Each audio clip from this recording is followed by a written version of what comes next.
साथियों नमस्कार। फणीश्वरनाथ रेणु की एक और कहानी खंडहर। इस कहानी का रचना समय नवंबर 1948 है।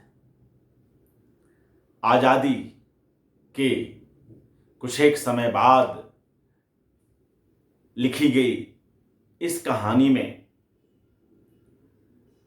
अभी अभी आजाद हुए भारत की कई प्रतिध्वनियां यहां सुनाई पड़ती हैं। एक ईमानदार पढ़े लिखे नेता गोपाल कृष्ण के परिवार में और उसके पड़ोस में उसको लेकर किस तरह की बातें की जाती हैं, इसी पर यह पूरी कहानी है।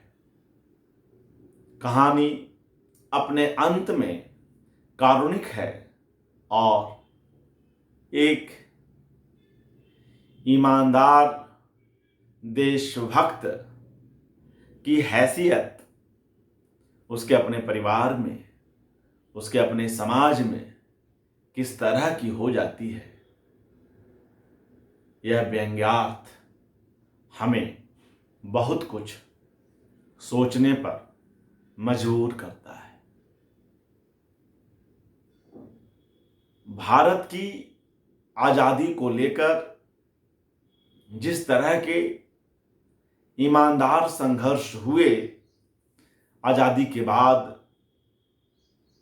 कई लोगों ने, एक बड़े तबके ने, राजनेताओं के बड़े तबके ने सत्ता पर अपना कब्जा जमाया और उसके द्वारा किए गए तमाम दुरुपयोग हमारे सामने आते हैं और जन सामान्य के बीच एक सफल नेता की जो नजीर दी जाती है वह एक ईमानदार और सचमुच ही अपने देश समाज के लिए कुछ कर सकने की भावना से लबरेज नेता से कैसे वह भिन्न है, ये सारी स्थितियां हम इस कहानी में पाते हैं।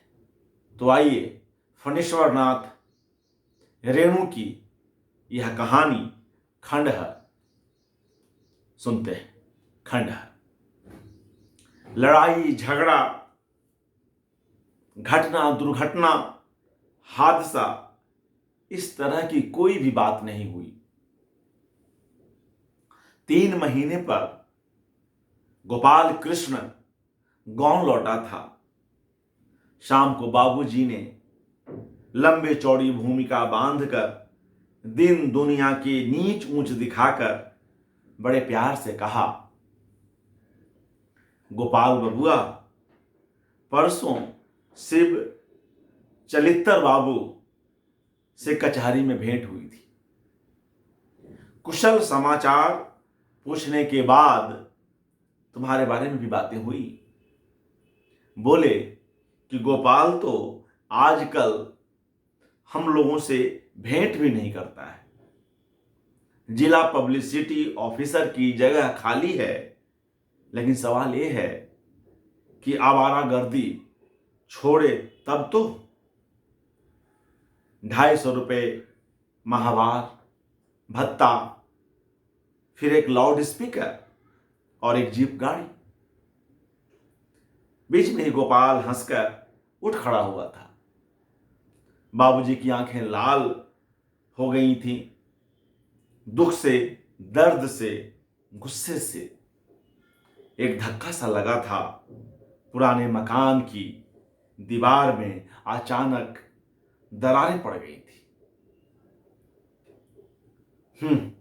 श्रीयुत गोपाल कृष्ण जी, लीडर साहब, लेखक जी, राजकुमार की तरह से पाला, शहर में तारा बाबू वकील के बच्चों को जो कुछ भी खाते पहनते देखा, इसे खिलाया पहनाया, सीधे शहर में पढ़ने भेजा।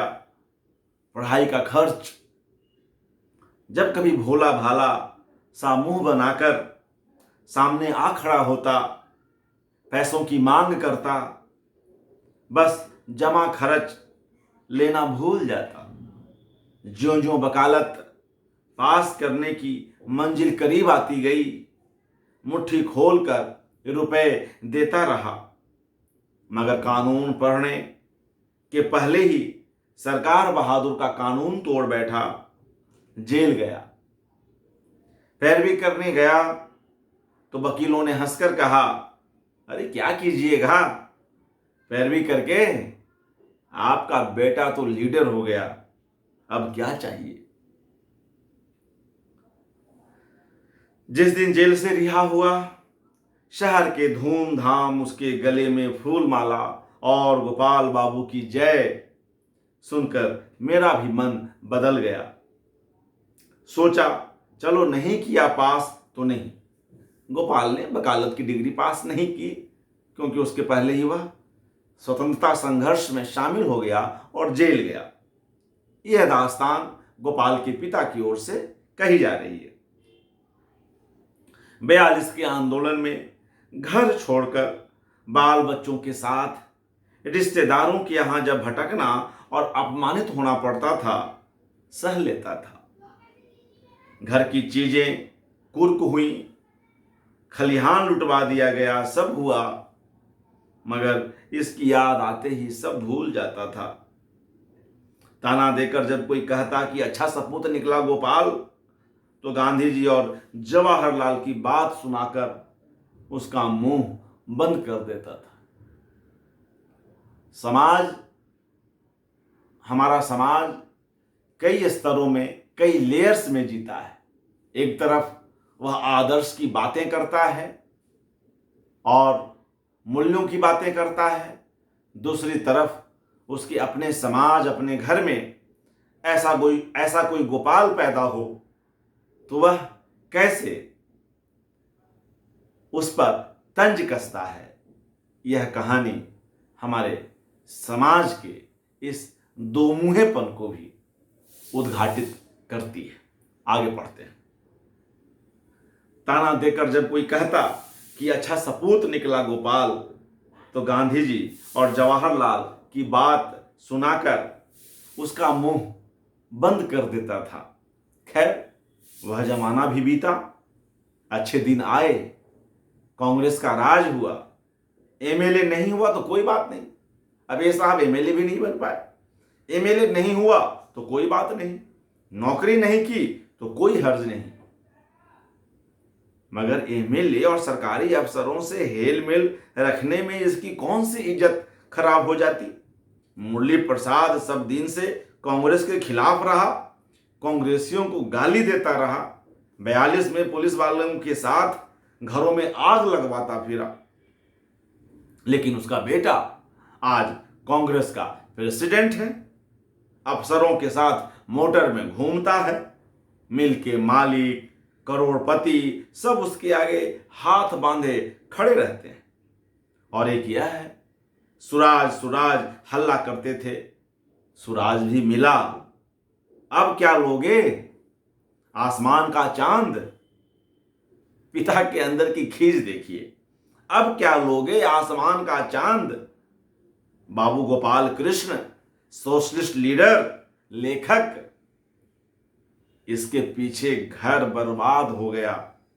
इसके कारण जमींदार से बैठे बिठाए दुश्मनी हो गई, जमीन नीलाम हो गई, इज्जत मिट्टी में मिल गई, और जिंदगी में पहली बार जो जी खोलकर मन का अरमान सुनाया कि बेटा नौकरी ले लो, तो हंस पड़ा।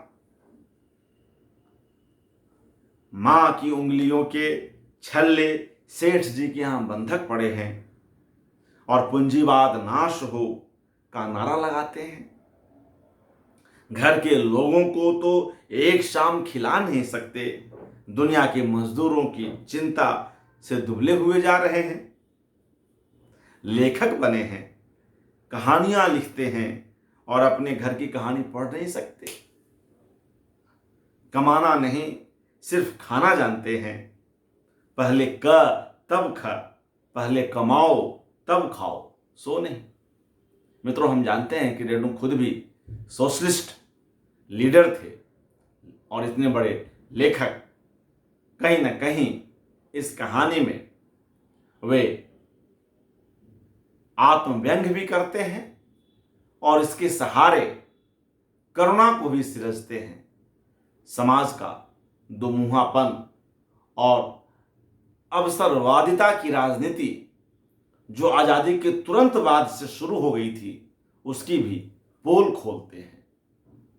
पिता अपने उस पुत्र को समझता है, लेकिन वह भी उस समाज में ही जी रहा है।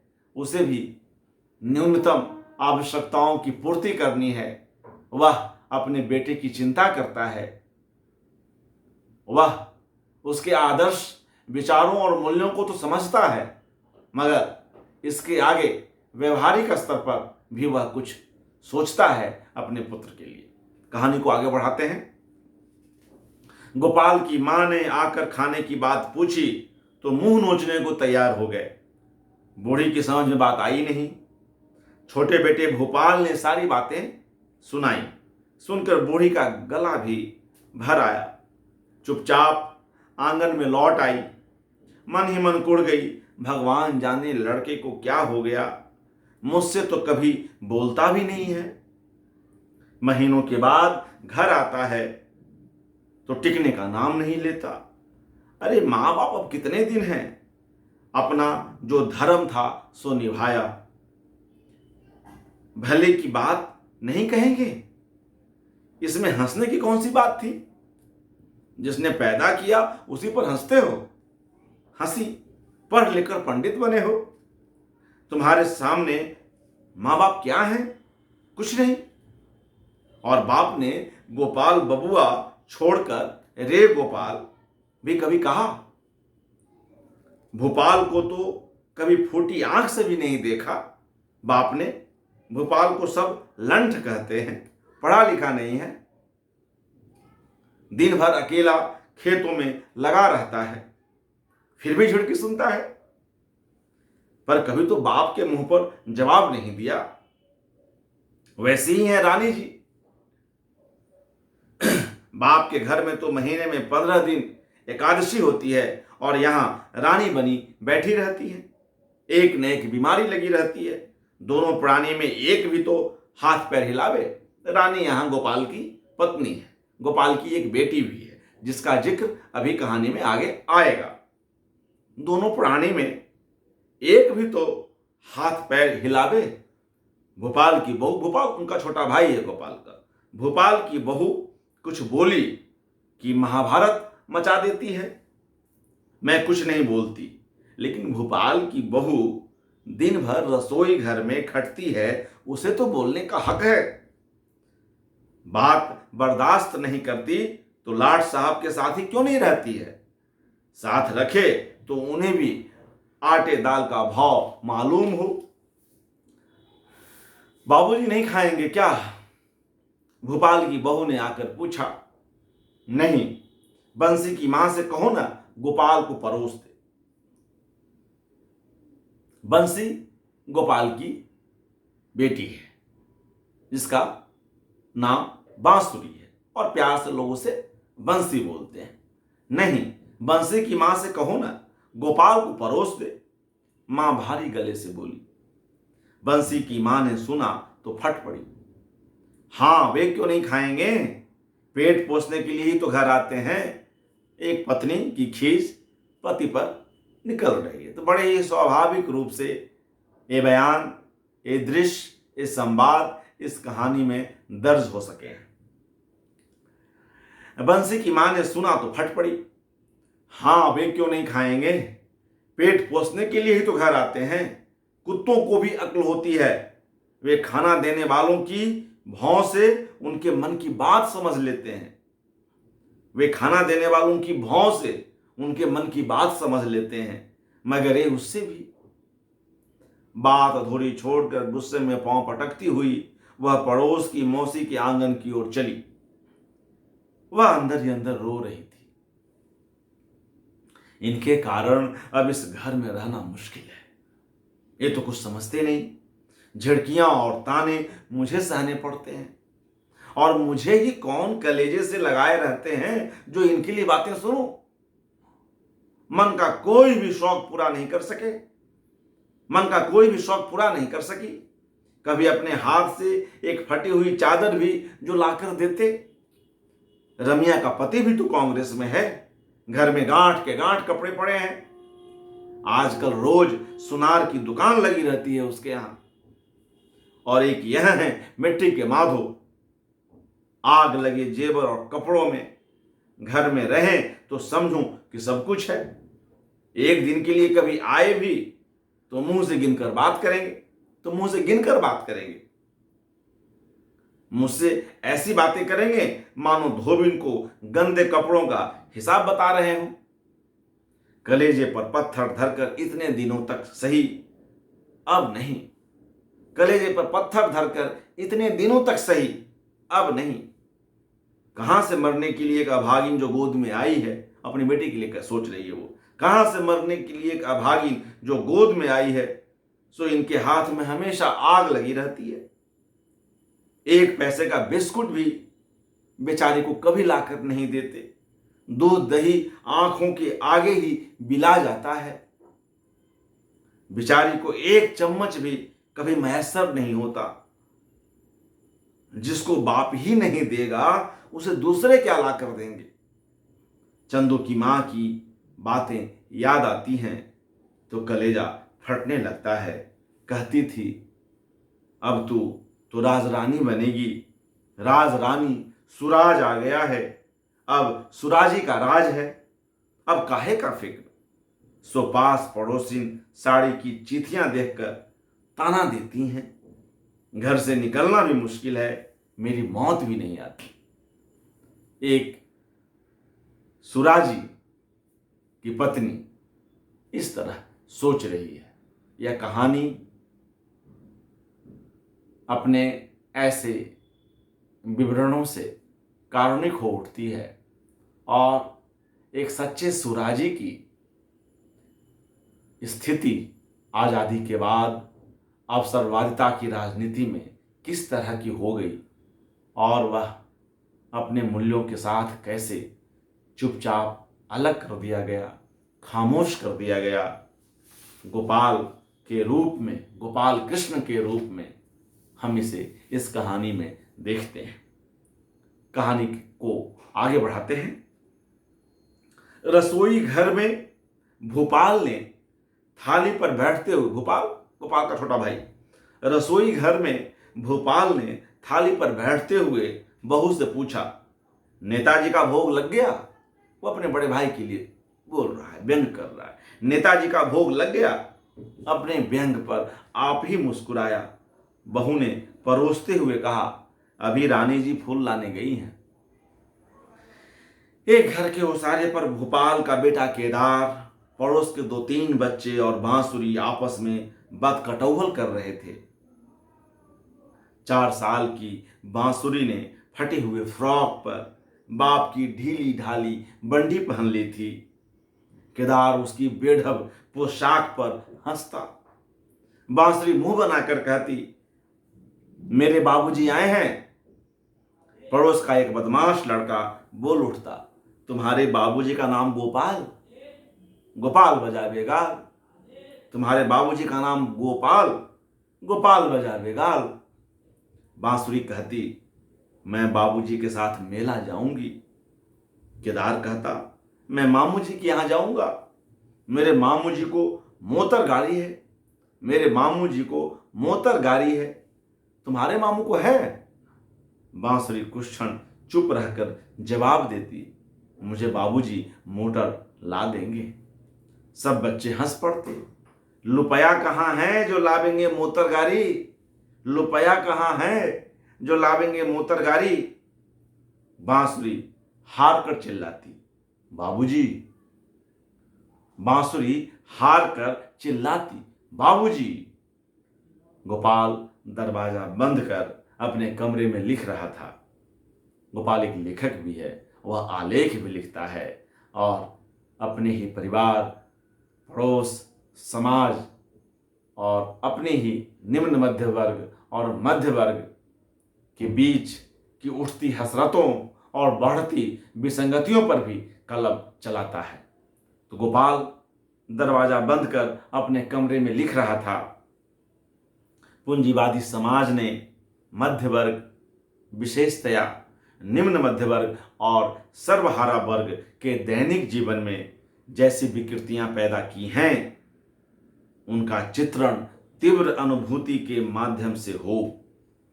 ये विकृतियां जीवन के हरेक पहलू में वर्तमान हैं। पारिवारिक, सामाजिक, सांस्कृतिक, मनोवैज्ञानिक संपूर्ण भाव सत्ता विकृत हो गई है। क्या यह स्त्री पुरुष का प्रेम हो, क्या वह स्त्री पुरुष का प्रेम हो, संतान प्रेम हो, आदि आदि, सारा जीवन विशृंखल है। व्यक्ति का हर भाग विघटित है। व्यक्ति का विश्लेषण कीजिए, व्यक्ति का विश्लेषण कीजिए, पता चलेगा कि वे कितने डिस्टॉर्टेड, एबनॉर्मल, न्यूरोटिक हो गए हैं। यह भाषा और ये पदावली, इस तरह के पद रेणु सन 1948 में लिख रहे हैं। व्यक्ति का विश्लेषण कीजिए, पता चलेगा कि वे कितने डिस्टॉर्टेड, एबनॉर्मल, न्यूरोटिक हो गए हैं। लेकिन इन सब के बावजूद समाज में विद्रोहात्मकता जीवित है, वही आशा का केंद्र है। इस विद्रोह को, इस तेवर को लीक से हटकर सुरक्षा की परवाह न करके भी जीवन को जीने की जो कोशिश है, और इसके लिए कुछ गिने चुने लोग ही जिस तरह अपने जीवन को सर्वस्व अर्पित किए जा रहे हैं और कैसे वे अपने मूल्यों की खातिर अपने आप को, अपने परिवार को भी तिलांजलि दे रहे हैं। गोपाल कृष्ण को लगता है कि ये विद्रोह ही तेवर और ये कुछ गिने चुने लोगों के ही सही, उनके सच्चे समर्पण से देश का भविष्य या देश का वर्तमान सुरक्षित रहेगा। फिर कहानी आगे बढ़ाते हैं। बाबूजी, बांसुरी रो पड़ी। गोपाल बाहर आया, बच्चे भाग चुके थे। बांसुरी ने ठुमकते हुए कहा, बाबूजी, तुम मुझे मोटर नहीं ला दोगे? मन्नू कहता था तुम्हारे बाबूजी झूठे हैं। केदार भैया कहते थे तुम्हारे बाबूजी के पास रुपया कहाँ। गोपाल ने प्यार से उसे गोद में लेते हुए कहा, मेरे पास बहुत पैसे हैं, मैं तुम्हें मोटर ला दूंगा। फिर कुछ याद करके हंसा और हंसते हुए बांसुरी के कान में धीरे से कहा, मैं तुम्हें जीप गाड़ी ला दूंगा, चलो अभी खा लें। वह एक बार फिर ठठाकर हंसा। आंगन में अंधेरा था, सब कमरे बंद थे। उसने पुकारा, माँ, बाबूजी ने भोजन कर लिया? बंसी की माँ कहाँ गई? मुझे भूख लगी है। किसी और से जवाब नहीं मिला। आंगन में एक गुमसुम उदासी छाई हुई थी, एक खौफनाक खामोशी। बांसुरी को बहुत दिनों के बाद बाप की गोदी मिली थी। खुशी से वह फूली नहीं समाती थी। वह आप ही आप हंसती थी। अंधकार और मौन, अंधकार और मौन। खंडहर की याद आई गोपाल को। वह मुस्कुराया, खिलखिलाकर हंस पड़ी। उसकी गोद में बांसुरी भविष्य की